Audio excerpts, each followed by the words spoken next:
Welcome back. I'm Austin Westfall. Let's take a live look at Gaza. Israel and Hamas completed the sixth exchange of hostages and Palestinian prisoners today, with just over 2 weeks remaining in their fragile Gaza ceasefire. Right now, they're in the initial phase of the ceasefire, and U.S. Secretary of State Marco Rubio also landing in Israel to begin a Mideast tour. Dr. Alon Burstein is here to discuss it all. Alon, as always, good to see you. Let's start with this. I know you've been following this aspect of everything closely. Today, President Trump posted on social media, quote, Hamas has just released 3 hostages from Gaza, including an American citizen. They seem to be in good shape. This differs from their statement last week that they would not release any hostages. Israel will now have to decide what they will do about the 12 o'clock today deadline imposed on the release of all hostages. The United States will back the decision they make. Alon, what has Israel said about Trump's deadline? It's good to see you, Austin. Trump's deadline really was meant to be a show of force to Hamas. To some extent, though, it also put the Israeli government in a big bind. What happened was the hostage deal was progressing sort of as it was supposed to progress. Hamas raised several grievances at the beginning of the week, and in all honesty, none of them were things that would really realistically be something that Hamas would break the bank over. Hamas was trying to apply pressure on Israel to speed up the entrance of mobile homes into the Gaza Strip, even though this was not stipulated when they will enter. Mostly what Hamas wanted is that the negotiating parties will be forced to compel Israel to begin negotiating phase 2 of the agreement. It didn't seem like Hamas actually wanted to, walk away from the deal. Israel, in turn, started to flex its muscles back. Then all of a sudden, in come Trump's ultimatum to Hamas, which put Israel in a bind. Israel wanted Hamas to come back to the deal. And if Israel would actually have adopted Trump's ultimatum, then Israel would be seen as the one who was violating the deal. Because Hamas, within 2 days, already on Wednesday, announced they're coming back to the deal and they're going to release 3 hostages. And then Israel had to decide, is it going to actually adhere to the ultimatum and say, no, that's not good enough anymore, even though Hamas is holding up its end by releasing those 3 hostages, that's not good enough anymore? Or is Israel going to say, okay, we're also coming back to the deal, which makes Netanyahu's government almost look bad. So Trump seemingly cares more about returning all the hostages than Israel does. So because of that situation, the Israeli government put out a multitude of contradicting messages in the days leading up. First and foremost, they repeatedly said that they adopt Trump's ultimatum and they adopt Trump's call. They want all the hostages released on Saturday. However, at the same time, Israel sent messages to Qatar and Egypt saying, but if only 3 hostages are released, as long as this is still part of the deal, we're good to continue the deal. Then Israel said, we want all the hostages released as soon as possible. Now what Israel is saying is, as a result of Trump's ultimatum and Israel building up its military pressure again in order to possibly restart the war, or restart the fighting, I'll say, as a result of that, Hamas released the 3 hostages. Israel released the Palestinian prisoners supposed to release. And now Israel wants to renegotiate the next sort of phases of the hostage release of phase 1 to try to speed up the release of the hostages. Realistically, Israel might be able to push that through and might not be able to push that through, but Israel's not adopting Trump's ultimatum to discuss all the hostages from phase 2. Israel is tacitly accepting, but what we're really only talking about are the remaining hostages of the first phase at this point. Talk about the second phase. Has there been any substantive negotiations about the second phase? If I'm correct, the second phase involves returning all of the hostages and bringing an end to the war, correct?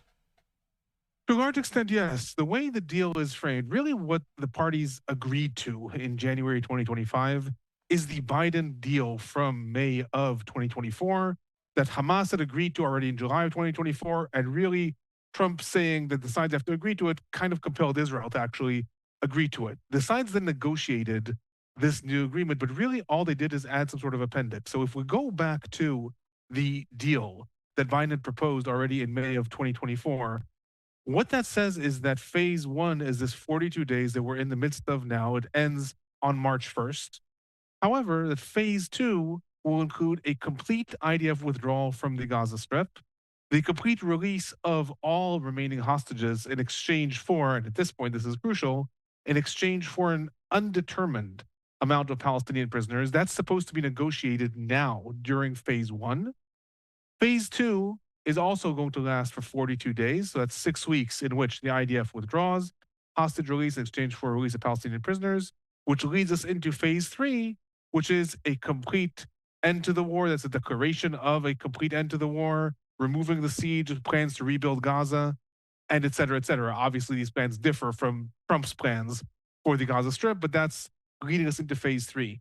Some important facets about phase two that already are crucial now.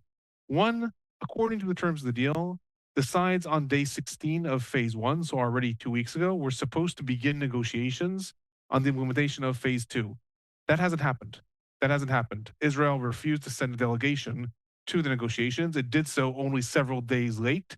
And even then, that delegation was not allowed to negotiate phase two. So again, what has to be negotiated at this point is the mechanism for how many hostages versus how many Palestinian prisoners, but really also the agreement on the IDF withdrawal. So Israel has refused to negotiate that thus far. And that's really what's bothering Hamas, because at this point, the time is running out. The deal ends, phase one ends at the end of the month. Meanwhile, Trump's plan is saying that somehow after the IDF finishes in the Gaza Strip, which means fighting resumes, then Gaza is turned over to the United States and there's some sort of ethnic cleansing of Palestinians in Gaza. So Hamas is seeing this and negotiations on phase two aren't happening. Phase two is there. It's part of the deal. It's built into the deal, but the sides are supposed to be negotiating exactly how it works. And that's not being done. One of the things that I said when I've been asked a lot about the violations in the deal, I said, look, up until now, Hamas has violated the deal many more times than Israel. When it came to the timetable of hostage release, when it came to the timetable of how the mechanisms and where the hostages are going to be released, and et cetera, et cetera. Where Israel's violating the deal is more looking to the future. According to the terms of the deal, on day 42, on the last day of this current phase, Israel's supposed to begin its evacuation of the Philadelphia corridor. Israel's publicly said already it's not going to do that. Israel's also supposed to start negotiations of phase two. Israel said right now we're not even talking about phase two. We're willing to consider extending phase one the way it is, but not talking about phase two. So Hamas has been violating the deal sort of all along the way. But when it comes to discussing phase two and implementing the full end to the war, there Israel is saying we've agreed to that, but in fact, we're not even willing to discuss it, so to speak, let alone do it. As you and I have discussed, it's been a fragile road, this ceasefire so far. But thankfully today, we did see the release of 3 more hostages. Let's talk about today. There was a lot of concern that Hamas would not return today's hostages. That would have effectively shattered the truce deal. There was concern that the war would pick back up. An explosive version of the war would pick back up if the hostages weren't returned today, these 3. So did everything appear to go smooth today, Alon, both on the hostage exchange front and on the Palestinian prisoner exchange front? To a large extent, yes. I mean, look, the images that are coming out of the hostage release are horrendous each time. There was one time that the hostages that were released, seemed in the worst condition. Today, they, seemed in better condition. I mean, these people have been held hostage for 498 days. They're certainly not in good health. But, they physically look better. And Hamas and the Jihad make a public event out of their release. Israel, in turn, today also did release 369 Palestinian prisoners from Israeli jails. This includes a large amount of those that are quote unquote heavy prisoners sentenced for life in prison. Israel also today, almost showing up to Hamas, also did not make a public event of their release, but it did take photographs of all the prisoners were forced to dress in clothes that had a big Star of David on it. It said in Arabic on it, we will not forgive, we will not forget. And this has been also shown on the Palestinian side to say, Israel's very critical of the way Hamas is releasing hostages, but here Israel's also doing the same thing when it releases Palestinian prisoners, with the exception of those public spectacles that are being done on both sides. Everything did go, quote unquote, smoothly. The hostages were released. They were handed over to the Red Cross. Israel released the Palestinian prisoners. And right now, the deal is going forward. There's supposed to be the release of 3 more hostages next week in exchange again for probably between 300 to 400, depends on their identity, of Palestinian prisoners. And then the last week is going to be really the final stage in which there's supposed to be the release of the remaining live hostages and also the bodies of 8 hostages from within the 33 that were negotiated in exchange for a release of a large amount of Palestinian prisoners. And during all this time, there's the entrance of humanitarian aid and the truce. All that is still going relatively smoothly at this point, but we are very likely to see, as the following week sort of develops, the sides are ramping up the pressure because Israel now would like to see things expedited because they realize that Hamas realizes that time is going to run out and phase two is not being negotiated. And there's two more things that I just want to sort of highlight that we can develop more depending on how much time we have when it comes to the end of the month, what's happening in 2 weeks. One is the fact that on February 27th, the Arab League is due to have a big convention focusing on the Gaza Strip. So when we talk about, the counter offers that different Arab states are proposing to Trump's ban, the Saudi offer, the Egyptian offer is the biggest one, but also Jordan and Qatar are involved. They're all coming together on February 27th. And there's going to be a lot of pressure. That's right when phase one's supposed to end. And we'll see what happens with phase two. It's going to be a lot of pressure on them to deliver something that lets the side sort of placates Israel, somehow placates Hamas, and lets the side continue on to phase two. And a second thing that is also coming together in 2 weeks at the end of the month, the start of Ramadan. Ramadan, the holiest month in Islam, which is a month that always has a lot of tensions in the Middle East and in the Israeli-Palestinian conflict. Over the past several years, Ramadan has been a time of heightened escalations between the sides. Ramadan is also starting on February 28th or on March 1st. It depends a little bit on lunar cycles and when it starts. All of these things are coming together in the next 2 weeks. So while the hostage deal is continuing the way it's supposed to be continuing, the hostages were released, Israel released Palestinian prisoners. Nonetheless, the next 2 weeks, tensions are going to be rising and rising as both sides are going to try to get the most as they can before the end of these 2 weeks, when sort of we're going to have a culmination and see the trajectory of where things are going. One more thing before we go here. So we just watched, it was earlier today. I think this was in the very late night hours there, Israel Standard Time. U.S. Secretary of State Marco Rubio arriving in Tel Aviv in his first visit to the Middle East.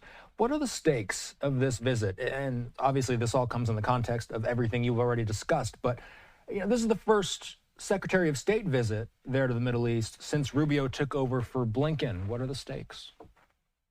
There's a couple of things that this visit sort of indicates. One, while President Trump issued that ultimatum and said effectively all hostages come back by this Saturday, by time's already passed, or the ceasefire can be over, that ultimatum was taken seriously. At the same time, it was issued while Marco Rubio's trip to the Middle East in order to talk and promote phase two of the deal was being planned and carried out. So the ultimatum was taken seriously. However, the administration, while making that ultimatum saying we can cancel the ceasefire for all we care, is also sending the Secretary of State to try to promote the continuation of the ceasefire. So both messages are being sent, I think, in a almost usual Trump tactic of threatening to escalate very, very high while still leaving a back channel open. And that's what Rubio's visit sort of symbolizes. There's still a channel open to try to develop phase two.